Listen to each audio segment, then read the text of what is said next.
Assalamualaikum warahmatullahi wabarakatuh. Bersama saya Hana Yasmin dan pasukan 555 Azwani dan Husna. Mari kita sama-sama rungkaikan, benarkah Perlembagaan Persekutuan mampu membina jati diri dan negara bangsa? Perkenalkan, saya Nur Hazwani binti Abdul Ghani, Nur Hana Yasmin binti Azman Nur Janatul Husna binti Roslain akan membentangkan MPU 3122 Hubungan Etnik bagi tajuk Konsep Perlembagaan sebagai Asas Jati Diri dan Negara Bangsa. Jom kita tengok konsep perlembagaan. Jom. Mari kita lihat definisi perlembagaan terlebih dahulu. Okey, pertama, definisi perlembagaan menurut Kasim, Hamidah dan Suaibah 2009, dasar atau formula yang menyatakan bagaimana kuasa-kuasa awam di dalam sebuah negara dibahagi dan digunakan.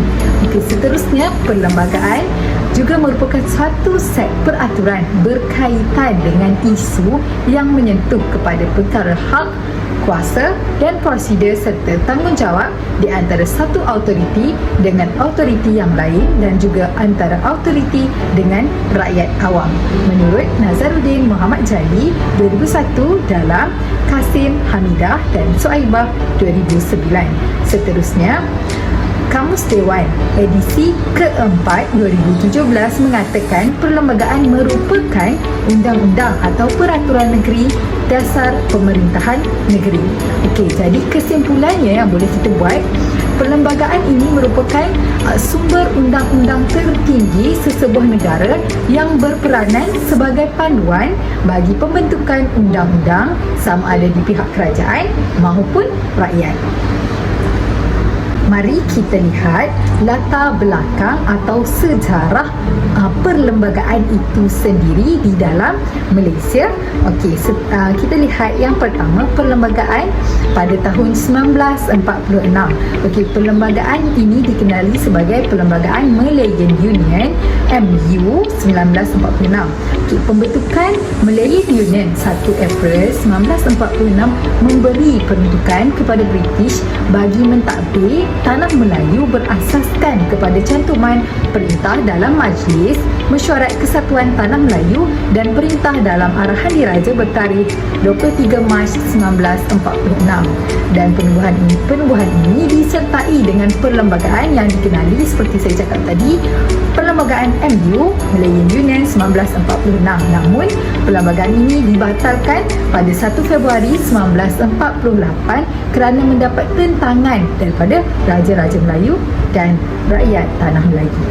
Seterusnya, perlembagaan kedua iaitu pada tahun 1948 melalui Perjanjian Persekutuan Tanah Melayu 1948, satu perlembagaan baru telah digubal dan berkuat kuasa pada 1 Februari 1948 dan dikenali sebagai Perlembagaan Persekutuan Tanah Melayu.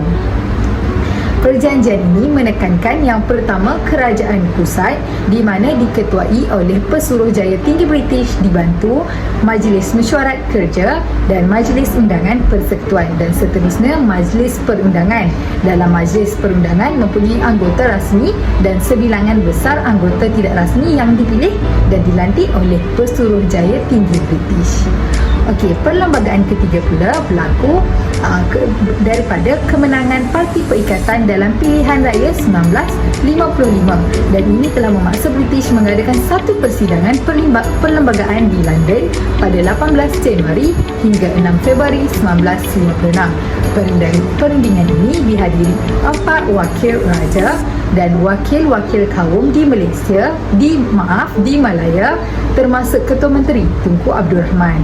Hasilnya, Jun 1956, satu Suruhanjaya ditubuhkan iaitu Suruhanjaya Perlembagaan atau dikenali sebagai Suruhanjaya Reid dan dipengerusikan oleh Sir Lord Reid. Ahli-ahlinya Sir Ivor Jennings, Britain, Sir William Mackerel, Australia dan Hakim bin Malik daripada India. Okey, Seterusnya, sambungan kepada itu, Suruhanjaya RIK ini menggubal satu perlembagaan baru untuk Tanah Melayu yang bebas dan merdeka. Tokoh-tokoh ini menghasilkan satu rangka perlembagaan yang kuat yang merdeka pada Februari 1957. Rangka perlembagaan ini dikaji oleh sebuah jawatan kuasa kerja yang mengandungi 11 ahli, iaitu 4 wakil Raja Melayu, 4 wakil Perikatan Pesuruh Jaya Tinggi British, Setiausaha Persekutuan Peguam Negara. Dan kemudiannya rangka perlembagaan itu dibentang dalam Majlis Perundangan Persekutuan dan diluluskan pada 15 Ogos 1957 dan berkuat kuasa pada 27 Ogos 1957. Akhirnya diisytiharkan sebagai Perlembagaan Tanah Melayu pada 31 Ogos 1957, sekaligus mendaulatkan Tanah Melayu sebagai sebuah negara bebas dan merdeka. Okey, seterusnya perlembagaan yang keempat, iaitu pada tahun 1963. Macam mana perlembagaan ini berlaku? Okey, selepas 6 tahun Malaya mendapat kemerdekaan, Singapura, Sabah dan Sarawak bergabung dengan Malaya untuk membentuk Malaysia yang sekarang. Jadi perlembagaan yang dahulunya tidak sesuai lagi dan diwujudkan Suruhanjaya Cobalt pada Januari 1962 bagi melihat reaksi rakyat Sabah dan Sarawak terhadap pembentukan Malaysia. Jadinya Perlembagaan Malaysia 1963 yang melibatkan Tanah Melayu, Sabah, Sarawak, Brunei dan Singapura bertujuan untuk menguatkan lagi gagasan Malaysia di samping menangani kemasukan pengaruh komunis ke Singapura dan memberi kemerdekaan segera kepada Sabah, Sarawak, Brunei dan Singapura seperti yang telah dijanjikan oleh pihak British. Okey, itu sahaja latar belakang bagi perlembagaan. Hana, apakah yang dimaksudkan dengan Perlembagaan Persekutuan?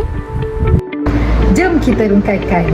Maksud Perlembagaan Persekutuan merupakan satu set undang-undang tertinggi bagi negara kita serta telah diguna pakai sejak Tanah Melayu mencapai kemerdekaan dan mengandungi 183 perkara.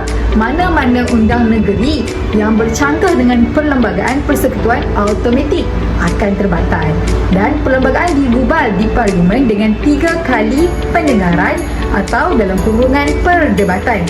Sesuatu perlembagaan atau akta yang akan dikira atau digazetkan apabila mendapat sokongan 2/3 daripada ahli Dewan Rakyat.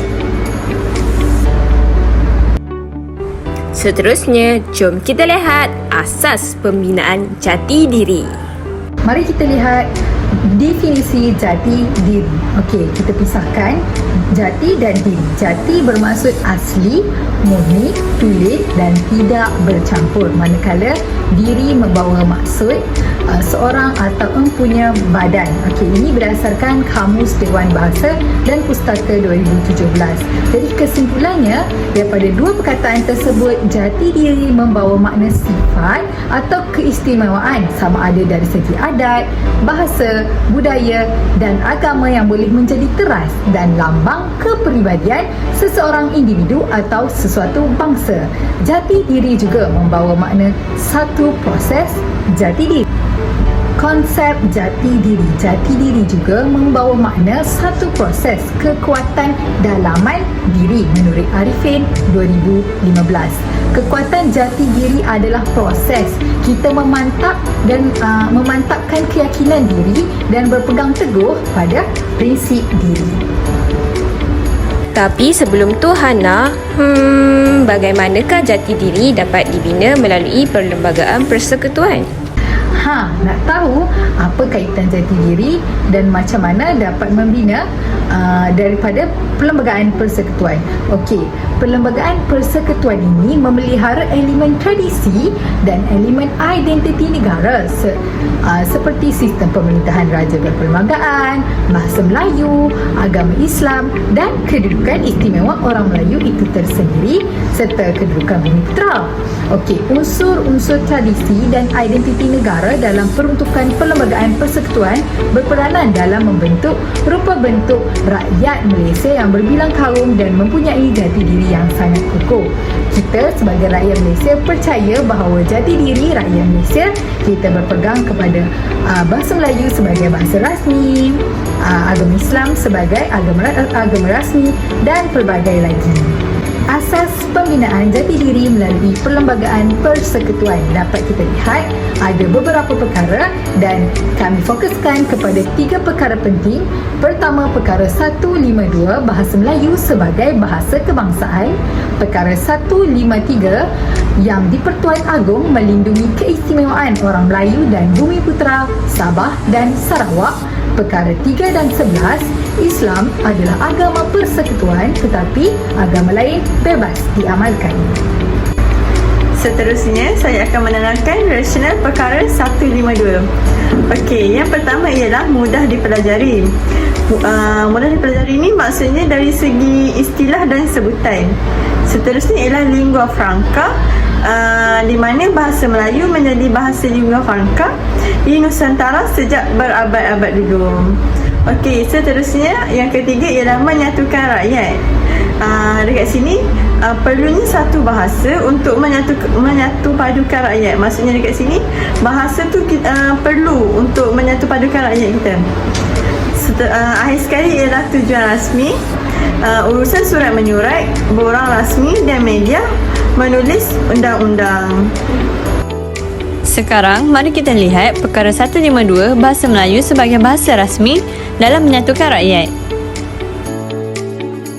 Sebab sekolah ni cantik. Saya suka sekolah ni, kawan-kawan saya semua okey. Sebab mak ayah saya nak saya belajar bahasa Melayu. Lepas tu anyway sekolah ni dekat dengan rumah, jalan sikit je dah sampai. Sebab sini cikgu baik-baik, belajar diorang baik-baik. Drama. Drama ni. Kalau saya dengan dia drama. Diorang kelas. Kelas, lepas tu tengok ni drama dia.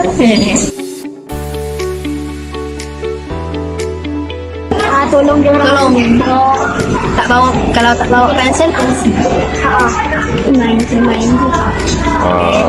Kalau terlupa bawa buku kongsi buku.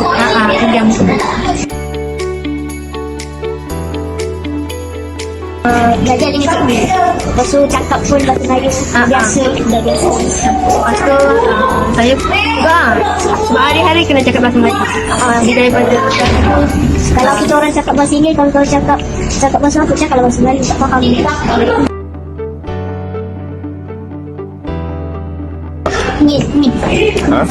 Ini sangat.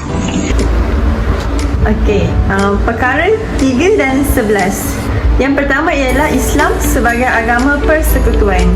Agama lain bebas diamalkan untuk bagi rakyat-rakyat Malaysia yang lain, tapi agama Islam ni sebagai agama untuk menjamin perlembagaan.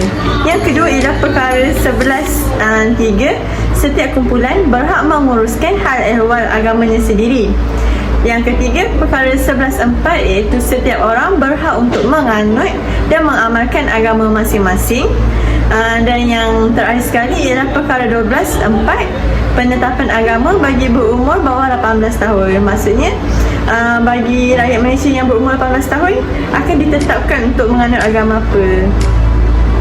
Okey, seterusnya ialah perkara 153. Perkara 153 ni dibenarkan hak keistimewaan. Hak keistimewaan ni khususnya kepada orang Melayu, bukan orang Melayu sahaja, malah anak-anak negeri iaitu peribumi Sabah dan Sarawak. Selain itu, kaum lain juga yang berwarga negara Malaysia seperti orang-orang asli akan mendapat hak keistimewaan. Contohnya kat sini dari segi beasiswa ke, pekerjaan dalam sektor perkhidmatan awam, macam tu. Okey, seterusnya ialah rumusan. Sebagai warga negara Malaysia, pembinaan jati diri akan dapat dibina dengan akui perlembagaan persekutuan sebagai perlembagaan rasmi dan melaksanakan segala unsur kandungan perlembagaan negara. Dekat sini bermaksud jati diri ini dapat dibina melalui perlembagaan persekutuan. Seterusnya, jom kita lihat perkaitan di antara perlembagaan dengan asas pembinaan negara bangsa. Sebelum tu Una, apa yang dimaksudkan dengan negara bangsa?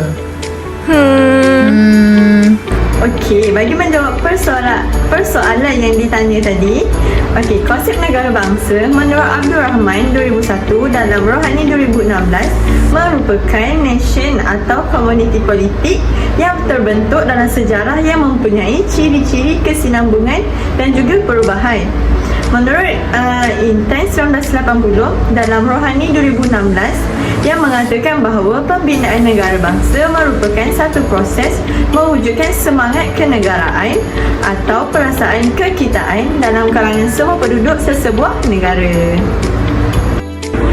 Chambers Encyclopedia 1973 dalam Nazri dan Autumn 2021 memberi definisi pembinaan negara bangsa sebagai satu proses melahirkan bangsa baru, iaitu sebuah negara yang mempunyai kedaulatan di mana semua rakyatnya disatukan oleh ikatan seperti bahasa, budaya, nilai dan lain-lain lagi yang dapat membentuk bangsanya.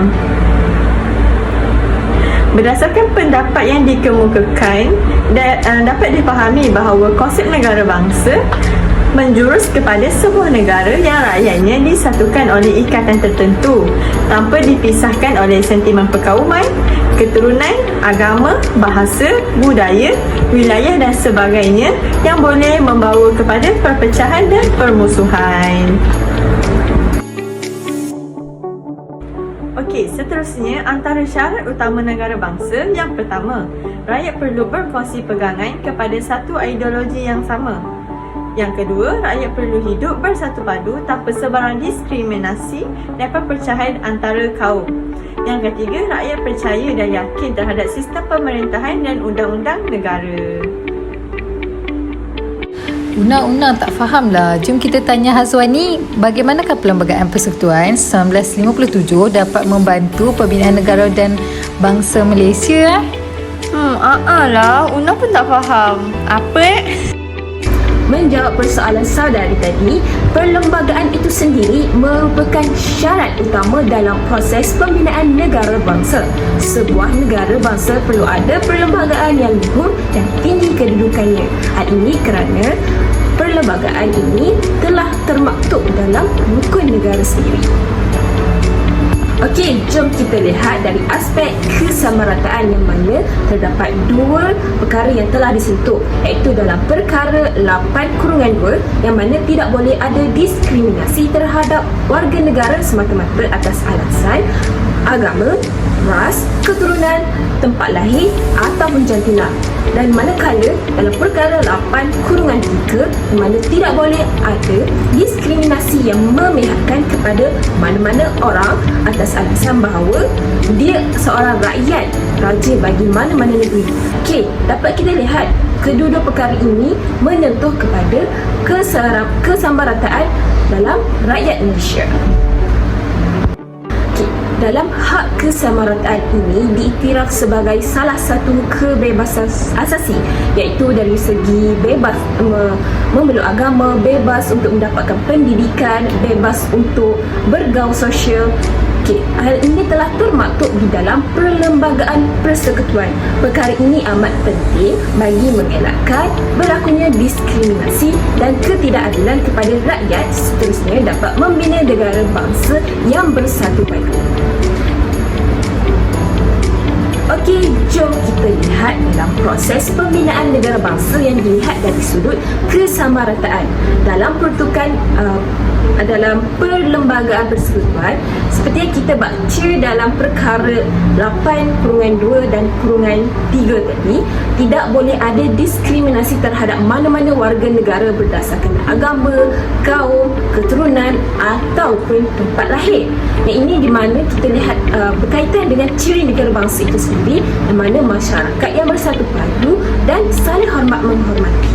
Dan di mana dengan adanya kaitan ini terbentuknya satu pembinaan negara bangsa yang mana masyarakat mengamalkan konsep penerimaan walaupun mereka berbeza kaum. Hal ini kerana masyarakat sebagai seorang warga negara yang berwibawa, yang patuh kepada rukun negara, kita harus mempercayai dan taat bahawa keluhuran perlembagaan itu tidak boleh mendiskriminasikan mana-mana warga negara.